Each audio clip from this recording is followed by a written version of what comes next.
Assalamualaikum warahmatullahi wabarakatuh. Perkenalkan, nama saya Okta Prayoga. Saya dari kelompok Pegadaian dan Sewa Guna Usaha Leasing. Di sini saya akan menjelaskan tentang pengertian pegadaian dan besarnya jumlah pinjaman. Pengertian pegadaian secara umum, pengertian usaha gadai adalah kegiatan menjaminkan barang-barang berharga kepada pihak tertentu guna memperoleh jumlah uang dan barang yang dijaminkan akan ditebus kembali sesuai dengan perjanjian antara nasabah dengan lembaga gadai. Berdasarkan pengertian di atas, dapat disimpulkan bahwa usaha gadai memiliki ciri-ciri: 1. Terdapat barang-barang berharga yang digadaikan. 2. Nilai jumlah pinjaman tergantung nilai barang yang digadaikan. 3. Barang yang digadaikan dapat ditebus kembali. Keuntungan usaha gadai dan tujuan utamanya adalah untuk mengatasi agar masyarakat yang sedang membutuhkan uang tidak jatuh ke tangan para pelepas uang atau tukang ijon atau tukang rentenir yang bunganya relatif tinggi. Lalu di slide yang kedua, ada keuntungan perusahaan pegadaian dibandingkan dengan lembaga keuangan lainnya.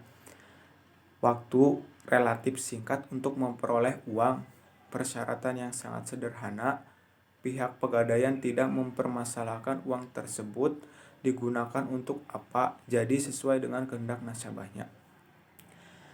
Ya, ada besarnya jumlah pinjaman tergantung dari nilai jaminan atau barang-barang berharga yang diberikan. Semakin besar nilainya, semakin besar pula pinjaman yang dapat diperoleh oleh nasabah. Demikian pula sebaliknya.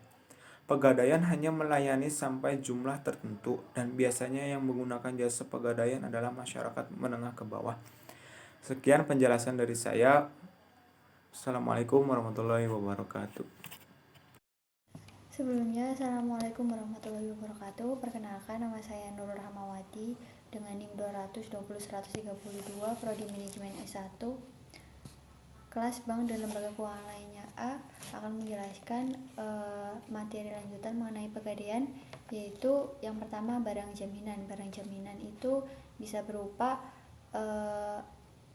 barang-barang atau benda perhiasan, kendaraan, elektronik atau barang-barang elektronik, mesin-mesin, kemudian barang keperluan rumah tangga. Untuk barang-barang atau benda-benda perhiasan yaitu seperti emas, perak, intan, berlian, dan lain-lain. Kemudian yang berupa kendaraan yaitu seperti mobil ataupun kendaraan sepeda motor. Kemudian barang elektronik seperti televisi, radio, komputer, dan kulkas, dan masih banyak yang lainnya. Kemudian untuk yang mesin-mesin seperti mesin jahit, mesin kapal, ataupun mesin yang lain.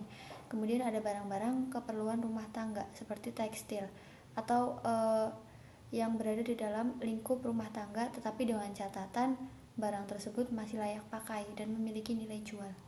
Kemudian yang kedua yaitu prosedur peminjaman dan proses pembayaran kembali.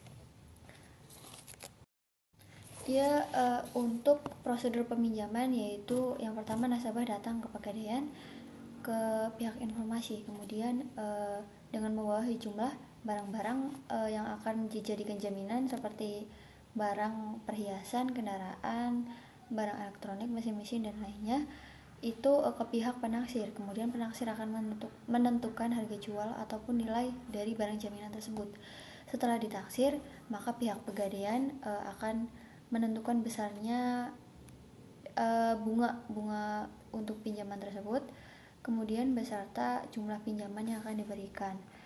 Dan ketika sudah ditentukan jumlah bunga dan jumlah yang akan dipinjam, maka setelah itu pihak pegadaian akan memberikan informasi kepada pihak peminjam.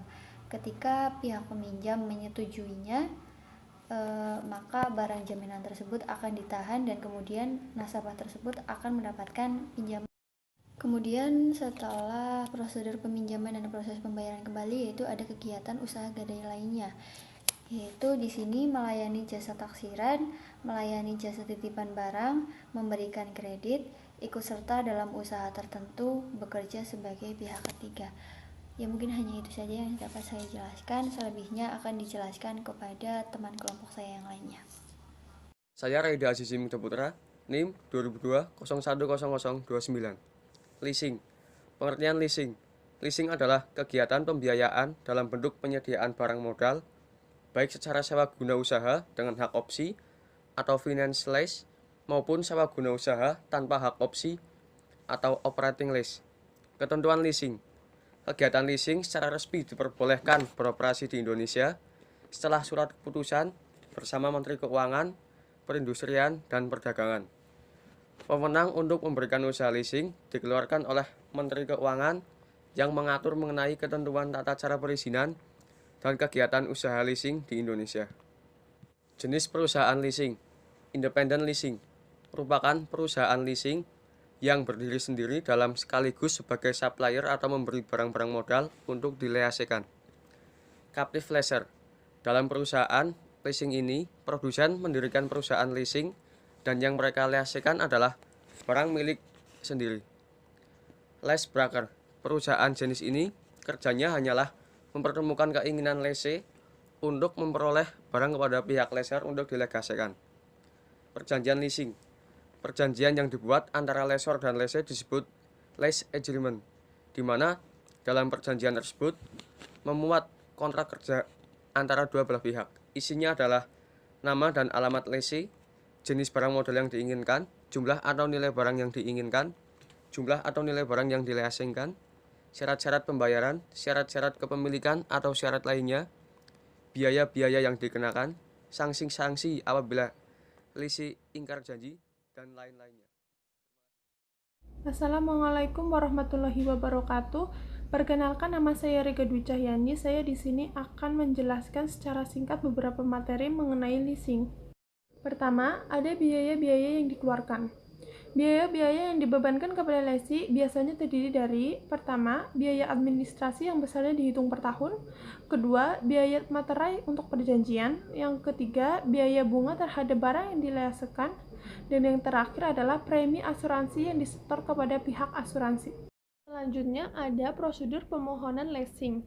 Yang pertama, pihak lessee mengajukan permohonan untuk memperoleh fasilitas suatu barang modal baik secara lisan maupun tulisan. Yang kedua, pihak lessor akan meneliti maksud dan tujuan permohonan lessee, penelitian tentang kelengkapan dokumen yang dipersyaratkan. 3. Jika dokumen yang dibutuhkan sudah lengkap, maka pihak lessor memberikan informasi tentang persyaratan dalam perjanjian kontrak antara lessee dengan lessor, termasuk hak dan kewajiban masing-masing. Keempat, pihak lessor akan mengadakan penelitian dan analisis terhadap informasi dan data yang diberikan lessee. Kelima, penelitian dilakukan untuk mengukur kemampuan nasabah membayar dan kemauan untuk membayar dengan disertai kebenaran informasi dan data yang ada di lapangan.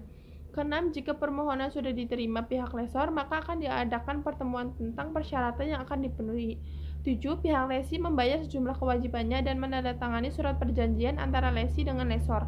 Ke-8, pihak lessor melakukan pemesanan kepada supplier sesuai dengan barang yang diinginkan lessee dan membayar sesuai dengan perjanjian dengan pihak supplier. Ke-9, pihak lessor juga menghubungi serta membayar premi asuransi yang sudah di-store lessee sebelumnya pada pihak lessor. Ke-10, pihak supplier mengirim barang sesuai dengan surat pemesanan dan surat bukti pembayaran yang telah dilakukan oleh lessor.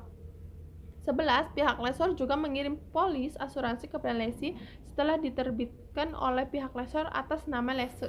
Terakhir ada sanksi-sanksi. Sanksi-sanksi akan diberikan apabila pihak lessor ingkar janji atau tidak memenuhi kewajibannya kepada pihak lessor sesuai perjanjian yang telah disepakati. Sanksi-sanksi tersebut antara lain: pertama, berupa teguran lisan supaya cepat melunasi; kedua, jika teguran lisan tidak digubris, maka akan diberikan teguran tertulis; yang ketiga, dikenakan denda sesuai perjanjian; dan terakhir, penyitaan barang yang dipegang oleh lessee.